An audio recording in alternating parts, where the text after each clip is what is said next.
Welcome, everyone, to the May 2012 Network Plus Study Group brought to you by Professor Messer at ProfessorMesser.com. My name is James Messer, and I will be your host over this next hour of Network Plus goodness. We're going to go through quite a few different Network Plus questions that have been sent in. This is a study group that we do once a month. It's one where I get messages and questions from you, and I try to go through different things that we are doing on our website.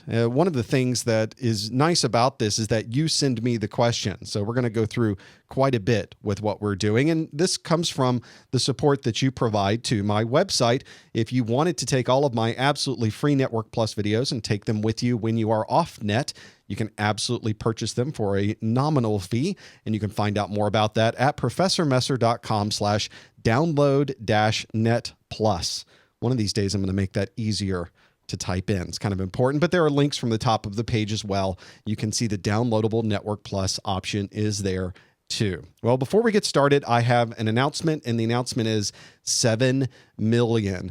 Earlier this week, the Professor Messer website passed 7 million videos viewed. This is a pretty big deal. 6 million of them are on YouTube. Another million were before I came to YouTube on blip.tv and Vimeo. And it was just a fantastic week to have that particular milestone. It's just a normal week, of course, but when you move over one of those big numbers, it's a good feeling when that happens. And we could not have done that without your help, without your support. It's been quite an interesting ride. You put these videos out on the internet and you hope that someone will make use of them. So the 7 million mark was one we passed. And although it doesn't really change anything about the world around us, it does qualify a bit the work that we're doing here. And it's very motivational. So thank you so much for that. I just wanted to share that with all of you. If you are on this particular stream, you are probably aware of the Network Plus certification, but you may not be. The Network Plus is one where is constantly being updated. So the latest version is the N10-005. This was one that was released in December. So this is a relatively new exam. Now, one of the challenges, of course, if you're going to take any type of certification exam, you might study on these for a long period of time. You might be working on these exams for days, for weeks, for months. You may be doing a lot of work to get that exam up and running. And you don't want to have a new exam come out and then suddenly you're not able to take the current exam. So what CompTIA does is they give you some extra time. They go through the process and make sure that you are able to get on the exam and take the current version. So there is some overlap associated with that. One of the nice things about that and being able to take the current exam is that you can take the old one or the existing one. So you've got some leeway that's in there, and you've got a little bit of time before you have to worry about doing that. You've got until August, and the August timeframe is the one that's really going to make sure that you've got plenty of time to study. So you don't have to shift gears and suddenly shift to a brand new exam. You've got time that you can work on that so that you don't have to worry so much about, am I going to get that exam? Do I have to change everything I'm doing? Do I have to stop in the middle and do that again? You do not. So do not worry about that piece. You can absolutely take either the new exam or the old exam. It doesn't matter. And when you take the exam, you get exactly the same certification, whether you take the new exam or whether you take the old exam. So that part also doesn't matter, which is kind of nice as well. You have the choice. Both of them are relatively similar to each other. So you've got either the N10-004 and N10-005, and we'll talk later on in this stream about what's different between them. So you'll understand exactly what they are. Maybe you want to take the new one. Maybe you want to stick with the old one. It will be completely up to you. All right, let's have a look at the next things that we are doing on our on this particular stream. One thing that you should be aware of is that this stream is one that allows you to get credits for watching this. If you already have your Network Plus certification, you can watch this stream and you can get credit for it. You don't get a lot of credit for it. You get 6 credits total, so you can't watch a whole year's worth. Let me get rid of my head so you can see that full view. If you go to Google and you type your Network Plus CompTIA certification CEU, which is your continuing education units. You'll learn more about that. So this may be something for you to think about whenever you are putting together your plan of renewing your Network Plus. This might count towards that. Just want to make people aware of that. Well, this particular stream is one that comes about because you send me questions all the time. And when I'm putting together this stream, I ask you also to send me more questions. So everybody who registers for the stream has a little box there and they send me messages and I see all your messages. Sometimes you send me a question. Sometimes you leave me a comment. That's great too. And I get to see all of those. So I appreciate you sending those in. And again, this month, hundreds of questions have come in. Obviously, we can't go through all 100 questions on the stream. I only have an hour or so, but I will go through quite a few. And I try to pick out the duplicates. I try to pick out questions that people are asking a lot. Sometimes people will ask questions about that were covered in the previous Network Plus study group. So if you go out to freenetworkplus.com or go out to the professormesser.com website and look at the list of Network Plus videos, at the very bottom is the replays of all of the previous study groups. And I highly encourage you to look at those as well. So it's very, very useful to go through that piece. But the questions that I have, I try to not to cover the ones that I just did, but there are some ones in here that are brand new. So I thought I would go through that. So our first question today that came in, which I thought was worth really looking at, is one from Alan. And his question was pretty timely, which was McDonald's or KFC? Now, I do get quite a number of different kinds of questions that come through. McDonald's or KFC was certainly a good one. And I wanted to use this question because I thought this question would be a pretty good one to go through. Not really Network Plus related, but I wanted to try this. This is something we do every month that I've been doing for the past few months, which is your opportunity to participate.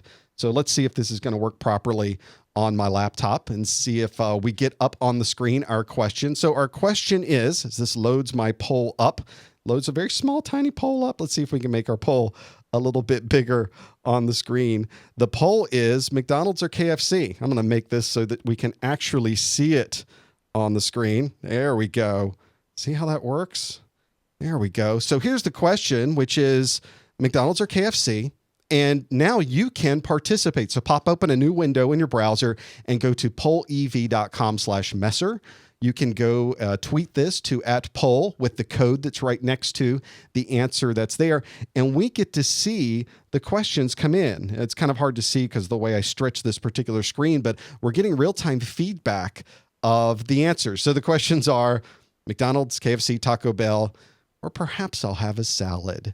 So you can vote. So this is really your test opportunity. I'm going to, of course, do real questions throughout the stream, but I wanted you to be able to see what this is. Now, what's nice about this is we can see in real time as you are voting, which is kind of cool. You get to see this interactively, what's going on. Hey, how is salad winning? How is that possible? Good for you. Good for, there we go. McDonald's and KFC making a strong recovery there. And no love for the Taco Bell. No love for the new Dorito Taco Bell tacos. How is that possible? And yet there it is. So one of the nice things about that piece. The nice parts about this real-time view is we're able to ask real questions. So, and I'm with Steve in the chat room, or sorry, it was Steve and Pan Zero, and I can't even in my mind figure out what that says right now because I'm taking cold medicine, but it was Chick-fil-A. Should have stuck that one in there. Panophobic, thank you. Boy, I'm having problems today already. It's going to be quite the stream, isn't it? This is going to be a great study group. Let's do another question. Let's shift gears a bit.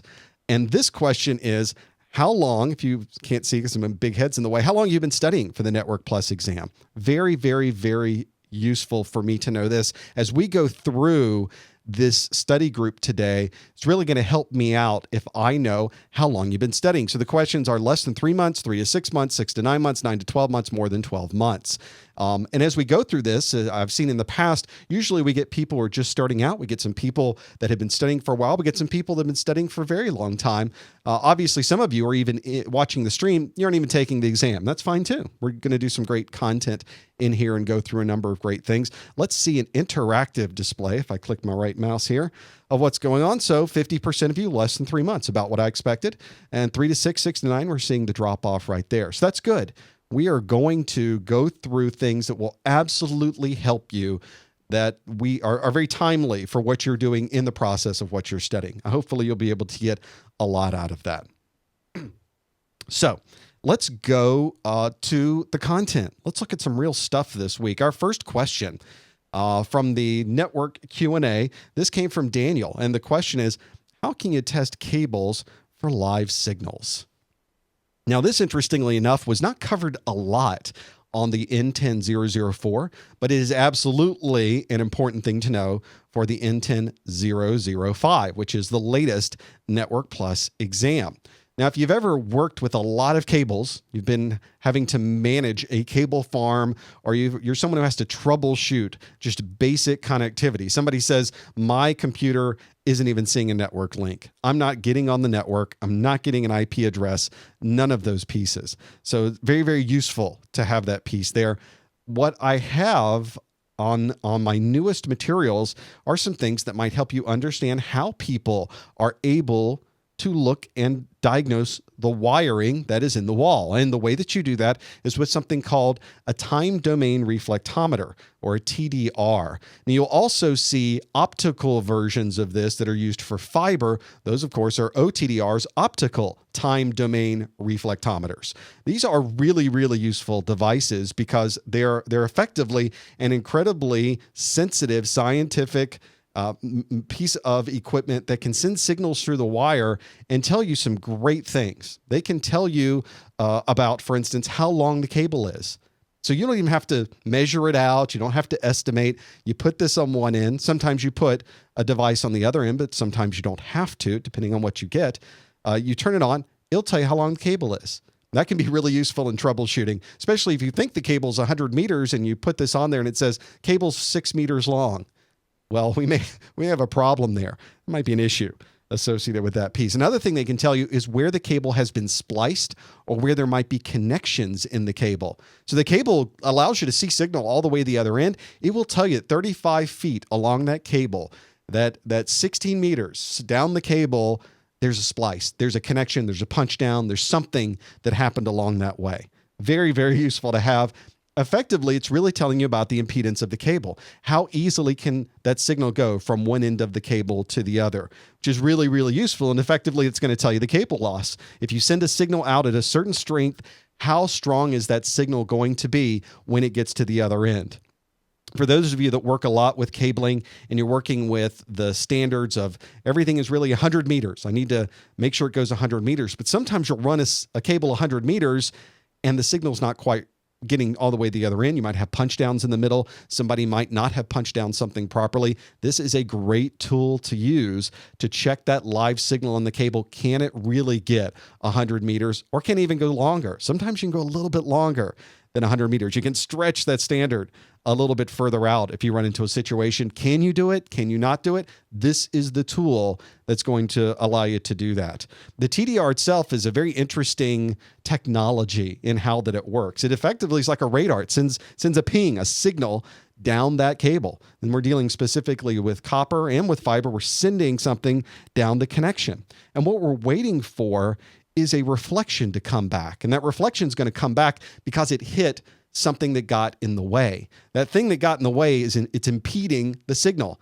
And that's where we get the term impedance from. We're not able to get that signal all the way through that. And so we get a reflection back. So not only is this device sending, it's also listening for any type of reflection to come back down that cable.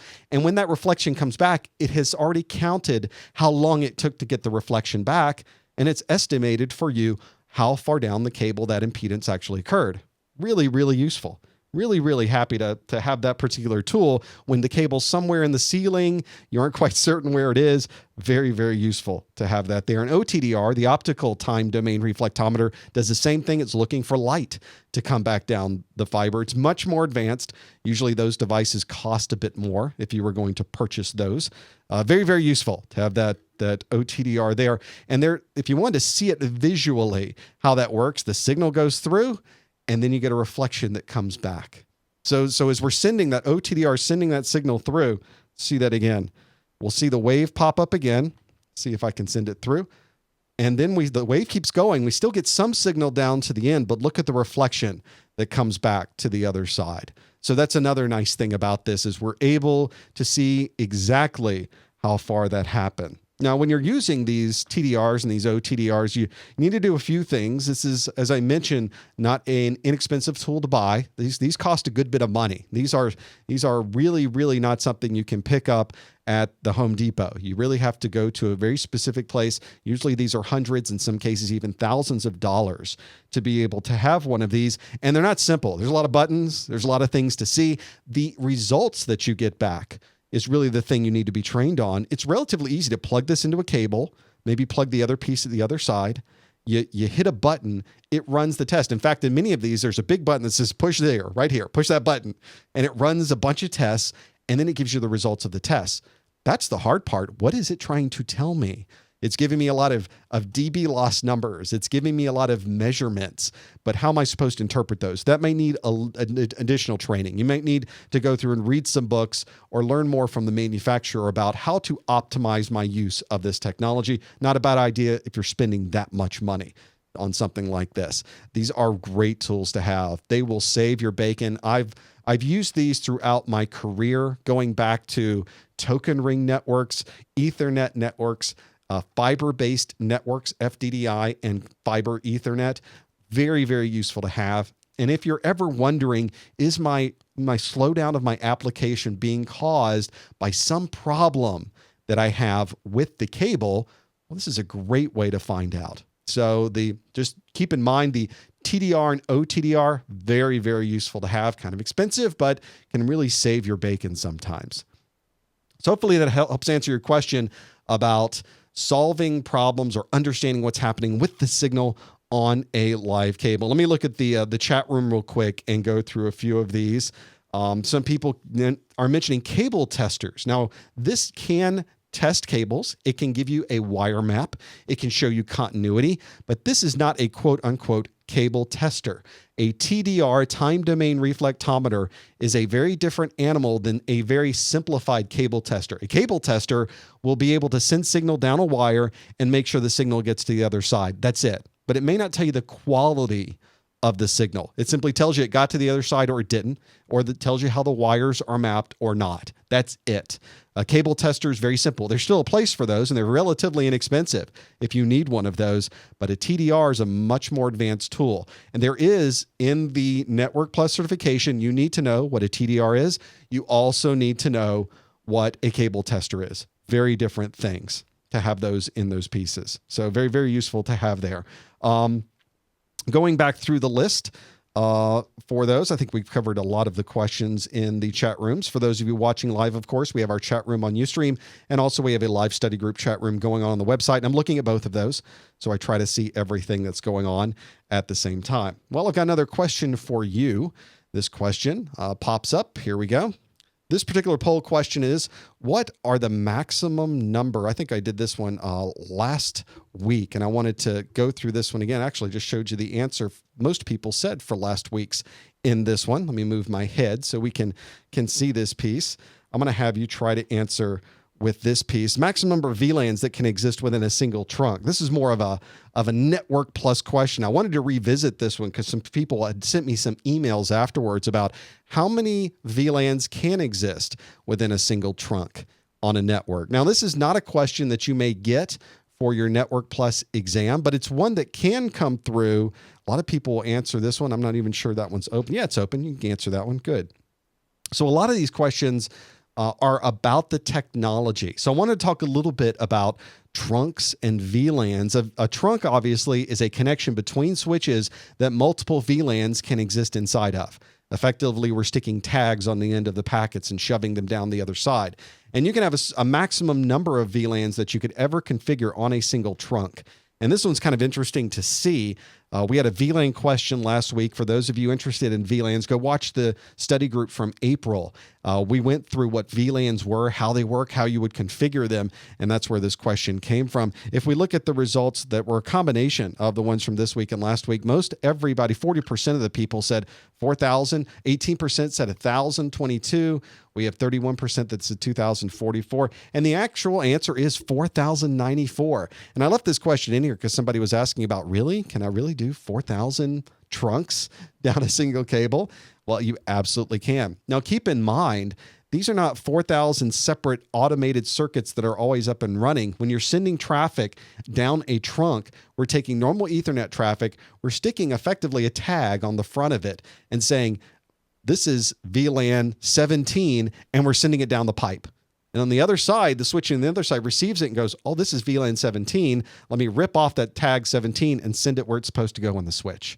All right, let me wait for the next one. And that happens over and over and over again. So effectively, what we really are saying here is we can support 4,094 separate tags on a single trunk. That's what that's about. Very, very useful to do that if you're doing a lot of VLANing in your environment, having those trunks there and configuring them. If you have 4,000 trunks on a VLAN, you're a very busy person. I don't know anybody who's got 4,000 separate VLANs being trunked across a single trunk. You don't have time to be on the stream. You got other things to do. You should probably go take care of that if that's the issue. A question came through last week wanting to know more about binary. And I thought this would be a good one to go through from a binary perspective. The question that came up about binary was one very specific to working and trying to figure out a subnet mask. And I don't think my question is in here about the subnet views. In fact, maybe I'll put my question in here about the subnet views. While we are on the stream, we're going to do it live.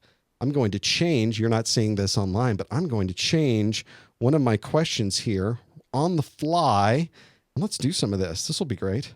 I'm going to change a question here, because what people will do is they send me tons of questions. One of the number one questions I get is about subnetting. Subnetting. So I thought, well, let's have a subnetting question. That would be nice to have. Let's absolutely do one like that. So here's the subnetting question I'm going to bring up for you. And here it is. What CIDR formatted subnet mask is the same as 255? Now, don't answer this in the chat room. Do not answer in the chat room. This is something we're all going to work on. So grab your pencil, grab your sheet of paper. Maybe you know what on top of your head. That's the case. Absolutely do that. Don't answer in the chat room. Don't spoil it yet. So what CIDR formatted subnet mask is the same as 255.255.240.0? So I'm going to leave this up for a moment, and maybe we don't answer right now. You can always go back to poll.ev.com/Messer to see this. So we're going to come back to the question. Now let's talk about how would you figure this out? How would you go through the process of understanding how do I figure out a CIDR-based subnet mask? If you recall, the CIDR-based subnet mask is the one that is an IP address / a number. That / number is the subnet mask that is formatted in a CIDR block notation. And that CIDR block notation is one that can kind of mess you up if you're not used to dealing a lot with that subnet mask format. So let's step through this piece and try to get an understanding of how to work with this. And what I thought we'd start with is, how would you even calculate it? So if you're ever working with binary, you've probably seen this. Go ahead and write out on your paper the number 1, double it to number 2, double it to number 4, double it to number 8, double it to number 16, 32, 64, and 128. Write out 8 of those. That's your study map right there for binary. That's how you're going to take decimal numbers and how you're going to convert them into a binary format. Once you have that written down, what I'd like you to be able to do is just remember that whenever we're dealing with this, is that a bit's going to be 0 or 1. We're going to be working inside of this to be able to understand the bytes that we're going to work with. And this conversion chart is really the one that's going to help you. And of course, I have an entire video that goes through and helps you understand more about the binary math part. So let's try one of these. And we're going to work into our question back from here. What is binary 11111111 in decimal? So taking every single bit that's in a byte, all 8 bits in a byte, turn them all to 1. What is that number? And what we're going to do is we're going to map out here exactly what this looks like. So we're going to take our conversion chart.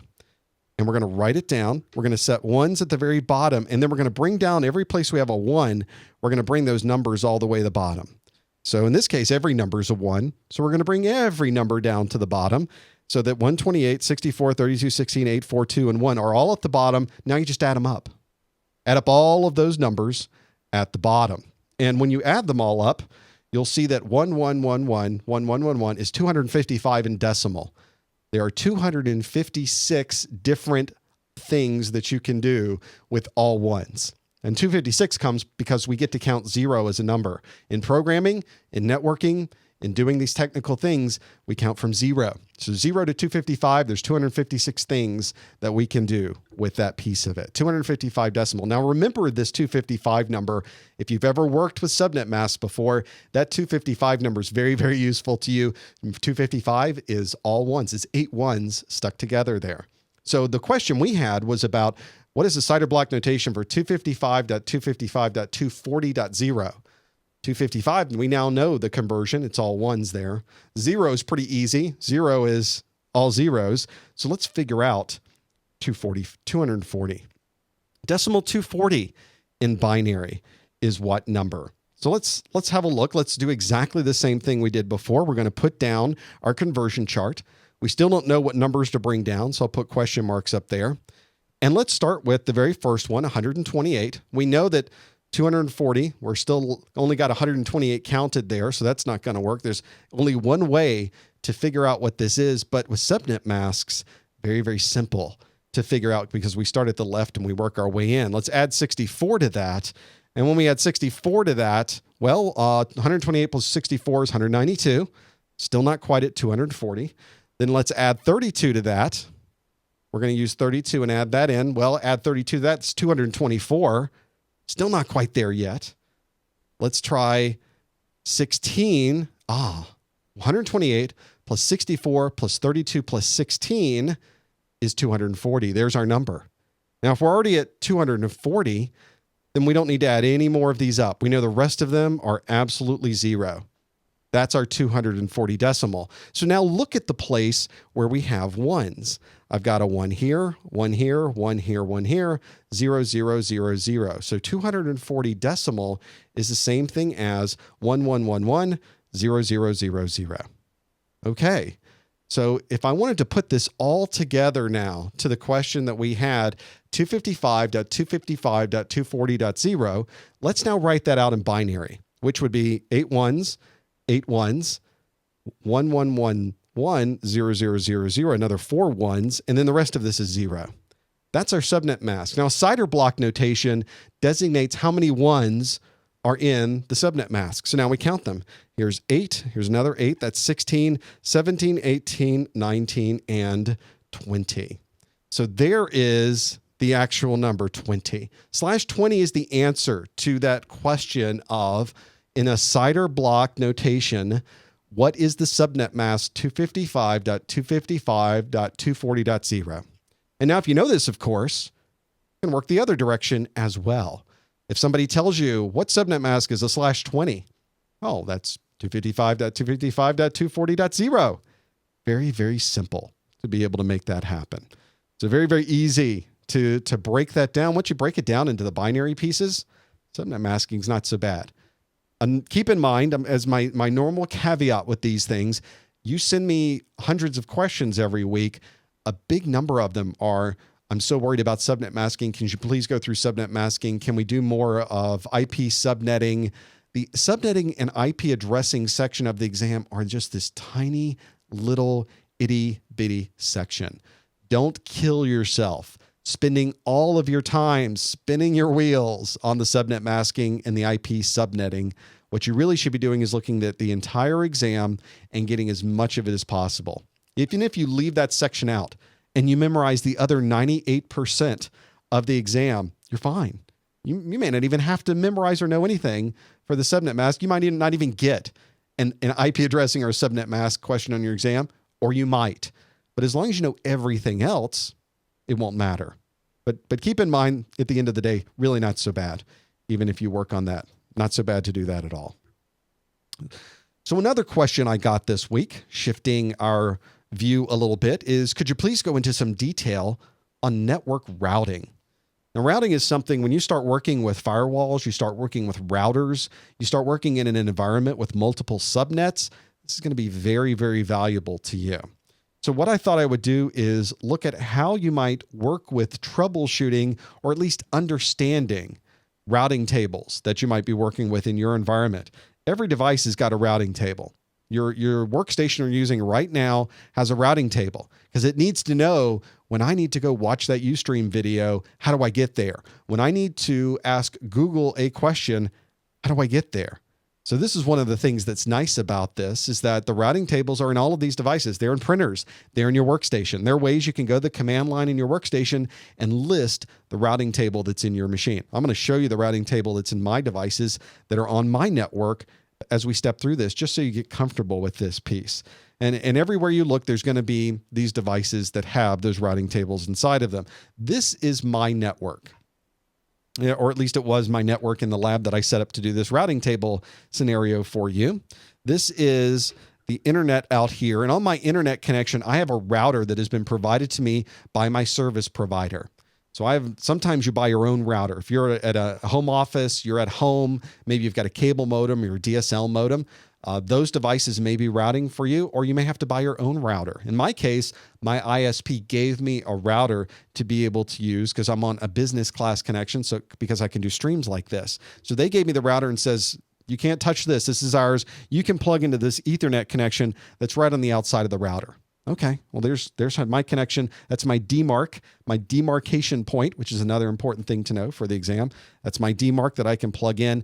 And I get an IP address on that demarc of 10.1.10.1. There's an internal subnet on my network that is configured on this router. Internally, these are the private IP addresses, the non-routable addresses. So there's a 10.1.10.0 subnet that has a /24-bit subnet mask.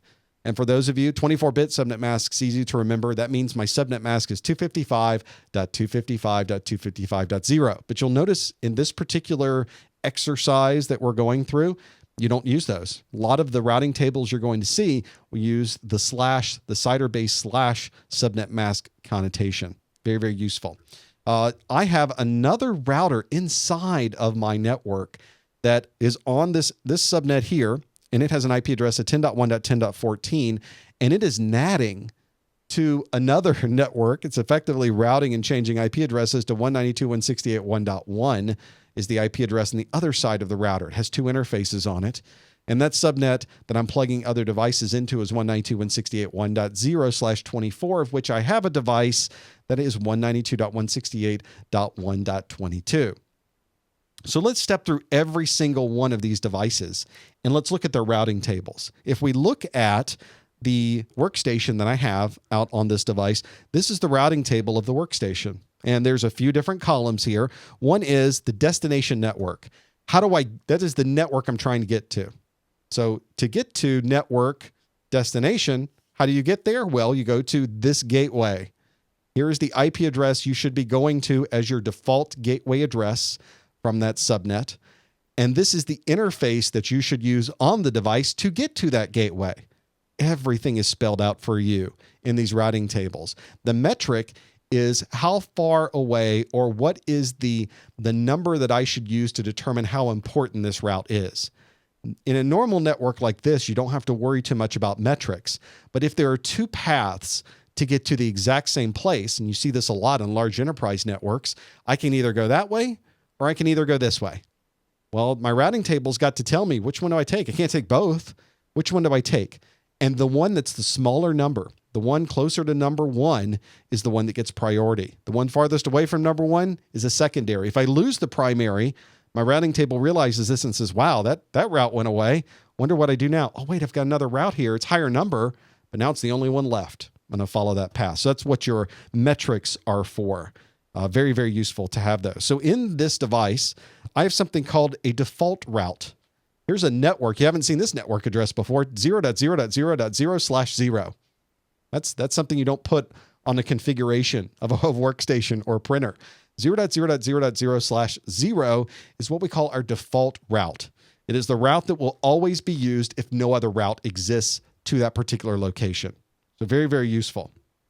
So you can see the gateway that is here, 192.168.1.1, is going to be able to tell you, I need to go to, as my default. If I'm not listed in this table, my default is going to be 192.168.1.1, go there. That's my default all the time if I don't have this specifically listed in my routing table. What a nice thing that is. That way I don't have to put in Google's IP address. I don't have to put in the IP address to the Blizzard servers for Diablo 3. I don't have to put in the IP address to ESPN.com. Very, very simple to be able to do that.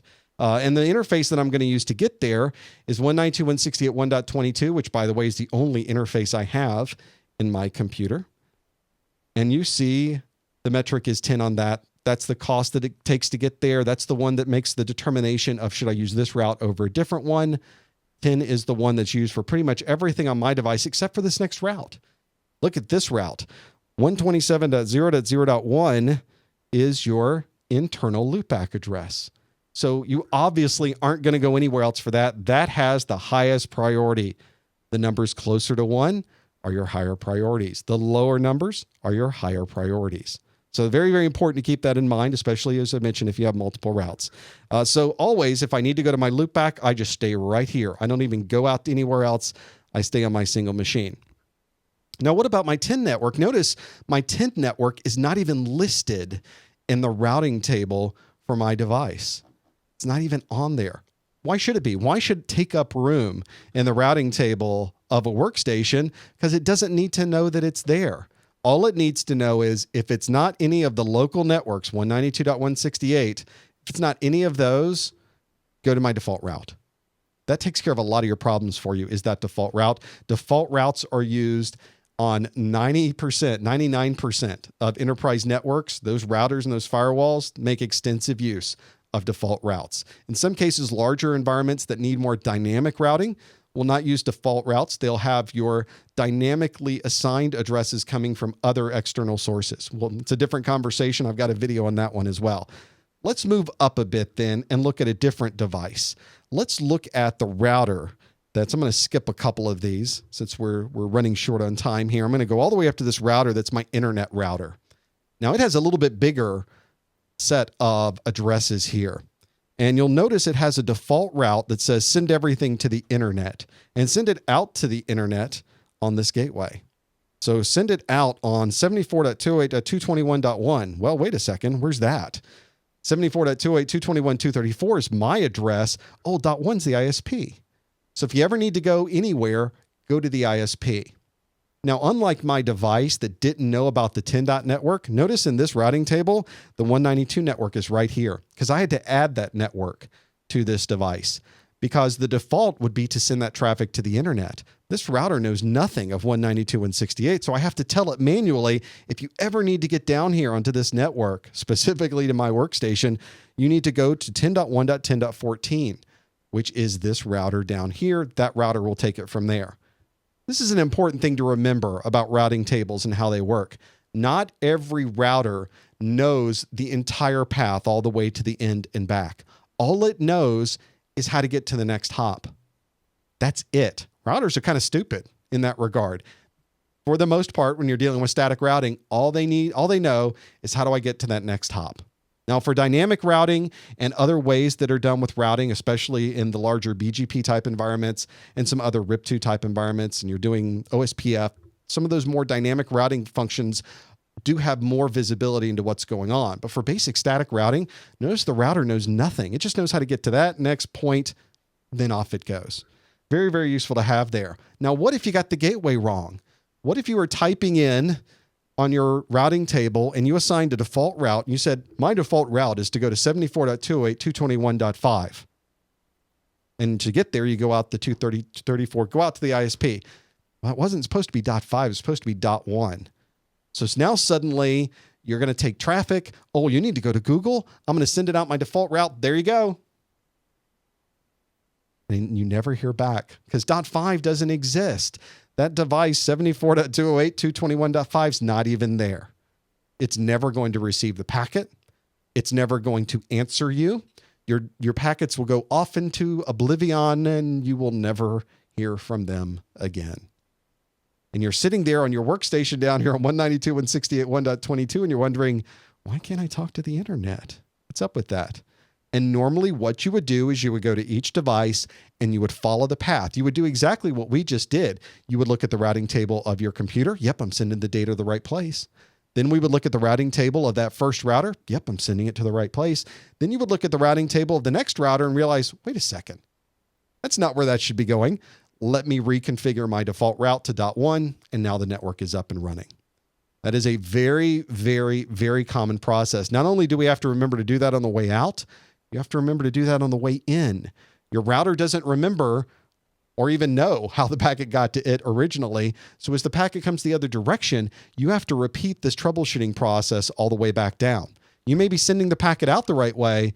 You may not be sending it out the wrong, back to the original station. You may be sending it the wrong way when it comes back in. That happens too. Happens way too often. That is a very, very, very common troubleshooting mistake that I see everywhere. Enterprise networks, biggest networks in the world. Routing's hard. You got to really go every step of the way. It's very methodical. And you got to make sure once it goes one direction that it's going to come the right way, the other direction coming back. There's something to keep in mind when you're working with those next hops and those routes. Very, very useful. Okay, our next question. Please review fiber optic connections. I did one of these in a very early study group, but I wanted to go through very quickly on these because I got a number of questions this week about these. And quite honestly, for your Network Plus exam, there are way too many questions about this. There's only really 4 different fiber types you need to know about. And these are the 4 that you're going to need to know. The first is an ST, which stands for straight tip. It uses something called a bayonet connector. That's one where you push it in and you turn it, and it's that turning of it that locks it in. That's a bayonet connector. And that means if you try to pull on it straight out, it's not going to come out of there. You have to untwist before it will pull out again. Very, very useful to have that there. STs you don't see a lot of in the brand new equipment. I'll explain why in just a bit. But that straight tip is one that is used on legacy equipment. It's a very common type of connection. Uses quite a bit of real estate when you compare it to some of the newer ones, but it's so common that a lot of people have that. In fact, one of the first things you're working with fiber, one of the first things you learn to ask is, oh, you're getting a new piece of equipment? Okay, what type of connector do I need? And what type of fiber? And what's it going to plug into? Our patch panel? Which patch panel are we using? And what type of connector does it have? And you may find yourself ordering ST to SC cables all the time. You may have tons of cables, fibers sitting around with different connections on the other side to be able to do that. Another type is called the SC. This has a lot of different names for this moniker, the subscriber connector, the standard connector, the square connector. It is square if you look at it. It's not like the ST connector that's round. It is a square connector. It plugs into a square interface. It has these connectors on the end of it, not connectors, but these little plugs that can only go in one certain way because they have these keys on the outside of them that slide into a connection, and they're only keyed on one side. If you're working with the STs, you're constantly having to fight which one is transmit and which one is receive. I'll plug them in. That didn't work. Let me try and plugging them in the other side. That comes in to be a challenge. The SC allows you to bundle these together into a pair, and then the pair can only go in one certain way. That can save you a lot of time when you're trying to figure out which side is transmit and which side is receive, which can be your challenge. They don't all come combined like this. They could be single fibers, and then you're in the same scenario trying to figure out which is transmit and which one is receive. The LC connector is from, I think it was originally created from Lucent, which is why some people call it the Lucent connector. Some people call it the local connector, and because it's a little bit smaller than the others that we have just looked at, the SC and the ST, it's also called the little connector. And you'll notice they're bundled together. The transmit and receives are right there, bundled together in that same piece. So very easy to slide in. They don't take up a lot of room. They really minimize the real estate. And this, as time has gone on, we've tried to make these smaller and smaller and smaller so we can fit more fiber into one single place. It can get very, very easy to do that. Another thing to get rid of space is this last type, which is the MTRJ, Mechanical Transfer Register Jack. Some people call it the Media Termination Recommended Jack, but it has both the transmit and the receive in the same little bundle there, and it's about the same size as an RJ45 type connector, or at least it uses about the same amount of real estate on a big rack. So it makes it very, very easy to get a very high density of fibers into a very, very small place. Very, very useful to have that there.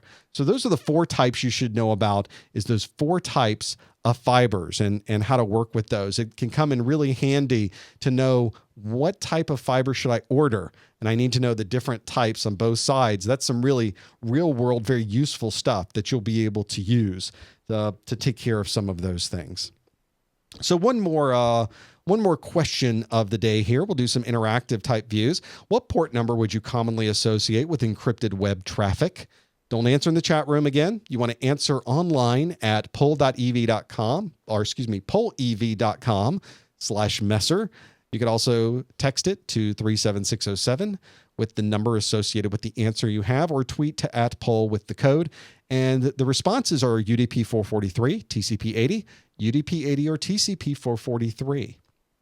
I put this in here because a lot of people in the monthly questions that I get say, boy, there's a lot that I have to remember with port numbers. There's pages of port numbers I have to remember. How should I remember those? What sneak little idea, what little mnemonic can I use? Well, there's not really a good mnemonic for port numbers. You just have to work with them a lot and understand which ones are common. The encrypted web traffic is a relatively common one, and we've gotten 12 results in so far for this. This particular type of encrypted web traffic uses a very common port number, and just sort of getting over and over, you start getting very used to what those port numbers happen to be.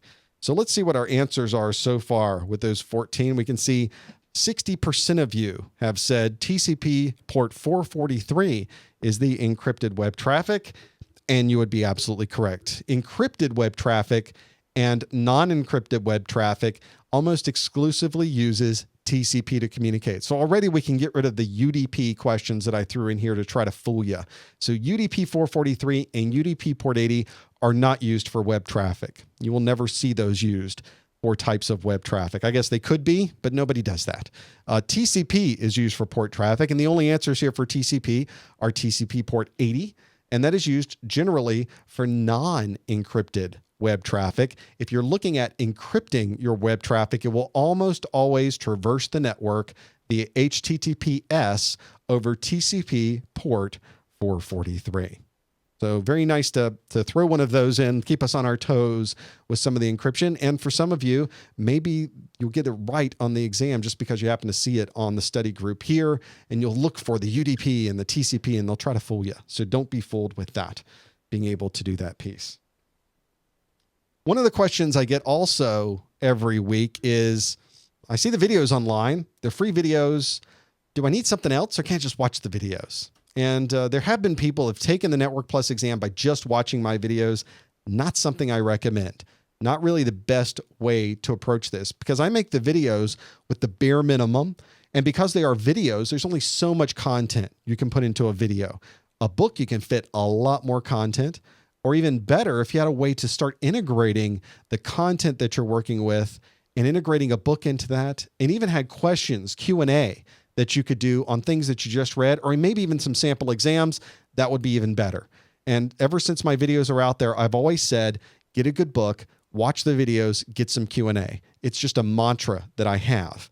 Well, one of the great things about that particular trio is there's a one-stop shop for that. And our sponsors for this month are gtslearning, that have created a product that does exactly this. They've taken my videos, they've wrapped their CompTIA certified training around it, and then they've also added sample exams. So you can go to one place and see all of this. You can get an idea. Free trial available at professormesser.com/freestyle. Let me flip over to it and let you see what it looks like. I'm not sure I'm still logged into this piece. I've got my Network Plus certification piece right here in front of it. Let me log in with my credentials. And when I tell you that it's all integrated, it really is all integrated. It is all right here. This is my N10-005 exam with every module that's in it, including sample exams. There's a course outline, a prerequisite test, and a practice exam. So they're all right here. Now, of course, everything that's in their books is also included on this piece with all the study notes, with all of the review questions.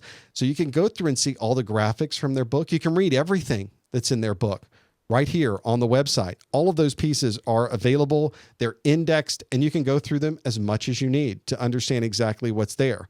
Now, what's also nice about this is, as you can see, my videos are integrated within the book.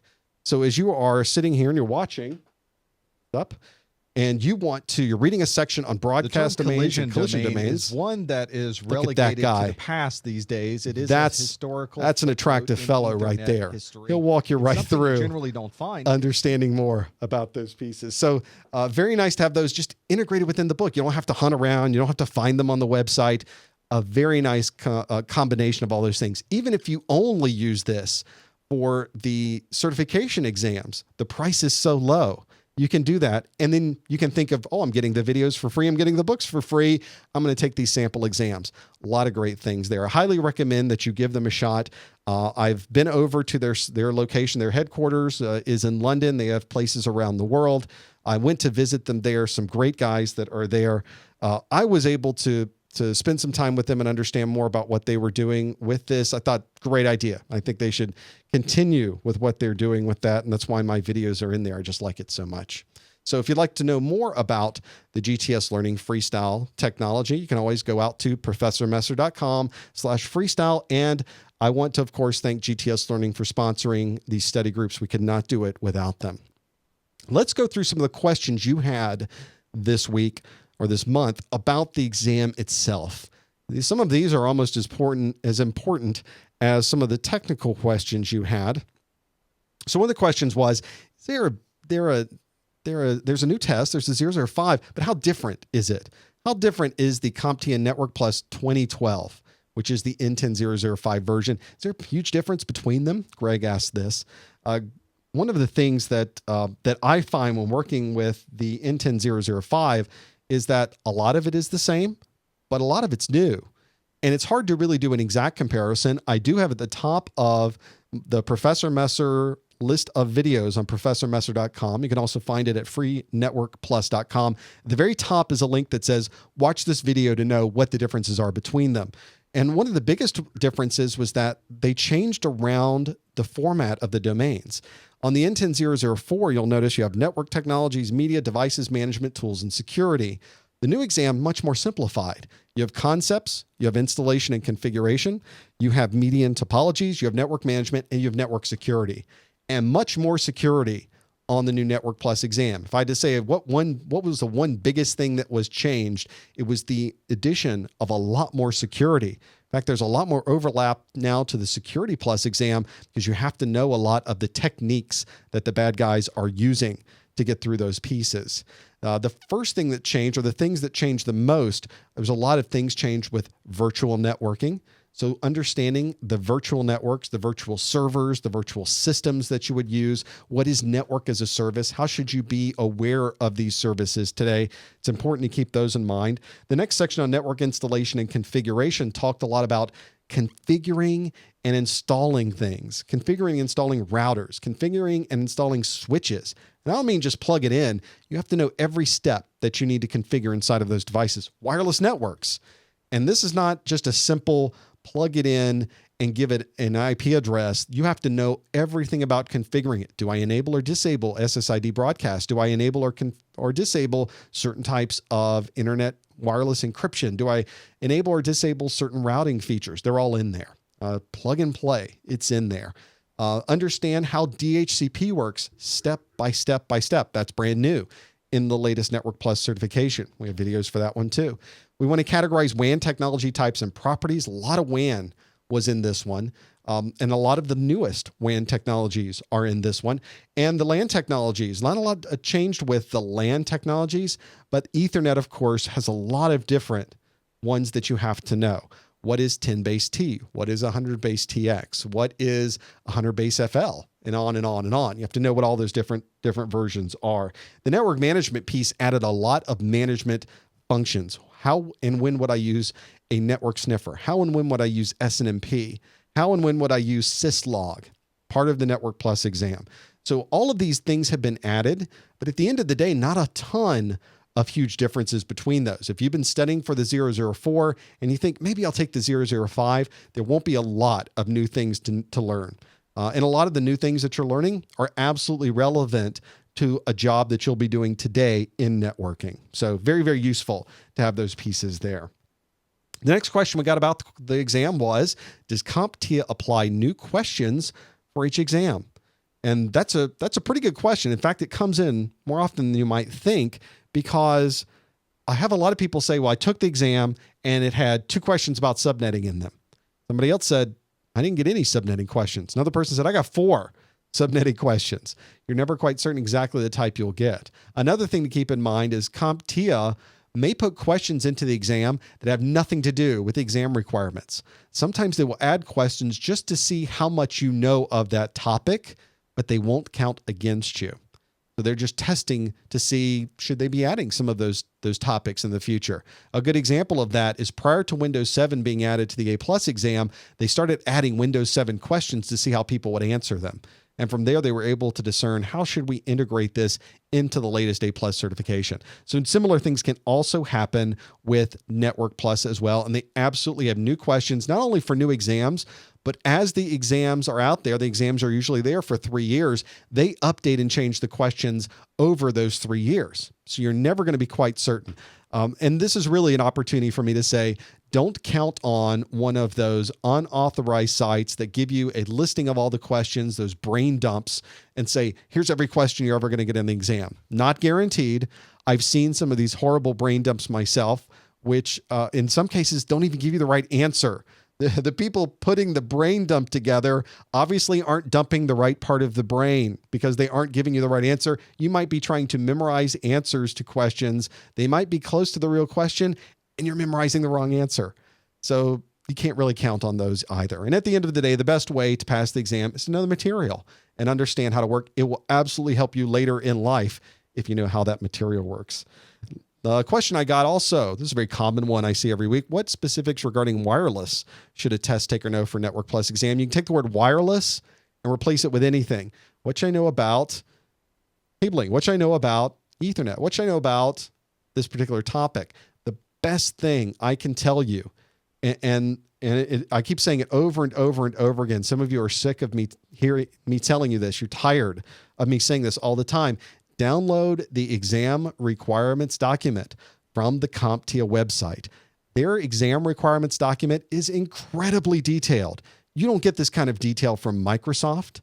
You don't even get this kind of detail from Cisco. You don't get this kind of detail from a lot of places. And having this level of information is only going to help you understand exactly what you're going to know for the exam. The best way to do this, why don't we download it? Why don't we just do it right now? I'll show you exactly where it is. Can't say we're going to go to CompTIA.org. You can't say that I pointed you a place and you have no idea how to get there. Here's the latest CompTIA.org website. I'm going to go to the certifications link, and I'm just going to click it. We'll just go to the main certifications page. And on the certifications page, a lot of different training and testing. There's Explore Careers. Let's get certified. That's what we want. We want to get certified in Network Plus. And I'm going to click the Network Plus link.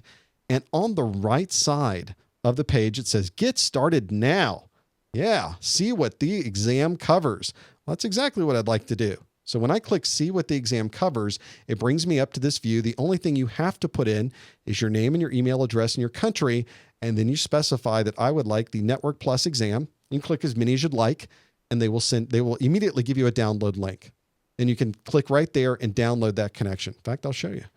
Let's put me in here. There's me. There's all my stuff. Let's now get exam objectives, autofill everything. There we go. Boom. I just had autofill and it stuck everything in there for me.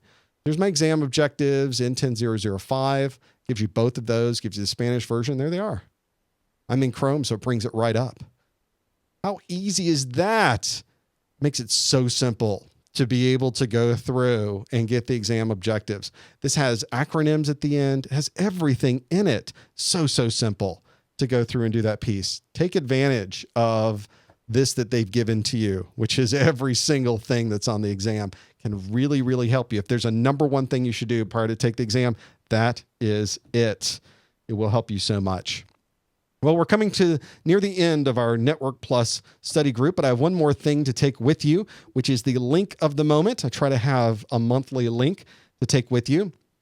If you recall last week, this is turning into the Reddit link of the moment. Last week, I gave you the Reddit group for the cable fail. So you could see all the bad cabling that was out there. The one I want to give you this month is the opposite of that. It sounds a little naughty. It's called cable porn, but I assure you it is completely safe for work. Cable porn shows you beautiful cabling, shows you intricate cabling. One of the best ways to learn is to learn from the experiences of others, is to see how they do it. And the cable porn, the reddit.com/r/cable porn, it has such good examples. And the people that are in there have been doing this for so long. Don't just look at the pictures, read what people are saying about it. Because even people will say, here's something I did, what could I do better? And people have been doing this for years and years will say, well, get rid of those cable ties you're using, cut those off. You need to use Velcro. You don't want to crimp the cabling that's inside of that. And get a cable management for the sides and run this piece through here and don't loop it that way. Great views in here. So I warn you, you can spend a lot of time on Reddit going through just one of these subreddits. And cable porn is one where you can sit there and learn a lot and you go through and suddenly an hour has gone by. So make sure you take up time for studying. That's useful too. We want to have you back there. My next question for you, really my last question for you this month, is going to help me for next month, which is, well, no Flash. I really don't want to have anything new right now. Let's have a look at our question for this month, which is, what do you want to see next month? For the next Network Plus study group, go out to your polev.com/messer and give me a feel for what you would like to see on the next study group. That's what I want to know, because that's going to help me on the next one. You on your network, of course, is going to help me on that piece. Steps for troubleshooting a network. I think that's a great one. I got one of those this month as well. Somebody sent that in and said, I want to know more about step by step by step by step. I think that would be a good one. We did that on a previous study group. That would be a great one to do again, I think. That'd be a nice one to see on the next Network Plus study group. Let's have a look at what other options are coming through. I've got a real-time view in here as well for the pieces. We have different encryption protocols. We'll make sure we get those added to the list. All the Ethernet types, those 10 base T and 100 base T and those pieces, port numbers, always a very important, a very useful one to have. And of course, very popular to come through as well. That'd be another good one to add into those pieces. VPN technologies. You know, I had a couple questions come in this week on VPN, and we just did not have enough time to go through the VPN piece. Virtual networks was added as well. Those two would be really, really good, I think, to add that piece. And what things to memorize? There's a good question. And one I think we should absolutely cover next time is there's a lot of little things you have to memorize. You just can't get away from it for the Network Plus certification. I think that one would be really good to memorize as well as voice over IP technologies. Those are in there. Great ideas, great selections for you guys to send my way. So we will keep those open. Oh, I see another one just came in about troubleshooting. When should I use ping? When should I use traceroute? When should I use dig? We can talk about all of those pieces next time as well. Very, very good ones. Well, before I leave you, let me give you some announcements. My first announcement, of course, is you can find me in a couple of different places. If I remove my head, you can see that you can find me at professormesser.com/Facebook, professormesser.com/Twitter. I try to do a little more in Google Plus these days. I'm not doing very well at it, but I'll try harder at professormesser.com/Google Plus. I think Facebook and Twitter, probably a couple of the biggest places I go. And of course, my YouTube page, we mentioned 7 million views. It's all right there. professormesser.com/YouTube will get you there. Of course, I always appreciate my sponsors at GTS Learning for bringing us and allowing us to do this Network Plus study group every week. Very, very useful.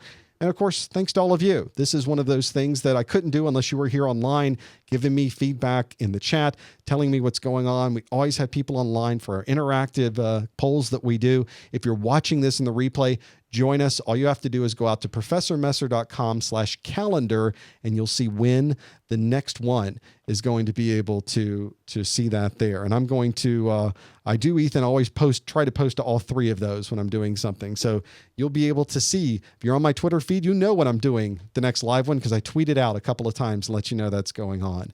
That's one of the nice things about this is we can really get all of you together to be able to do these study groups. And I think that's one of the things that makes this so useful. It's not just me talking all the time, but the feedback from you. Really, really nice to have that there. With that, we've come to the end of our hour. We've gone through quite a bit this month. We'll absolutely be back next month with much more of our Network Plus study group. We will see you next time. And from James Messer from ProfessorMesser.com, we'll see you next time on our Network Plus study group.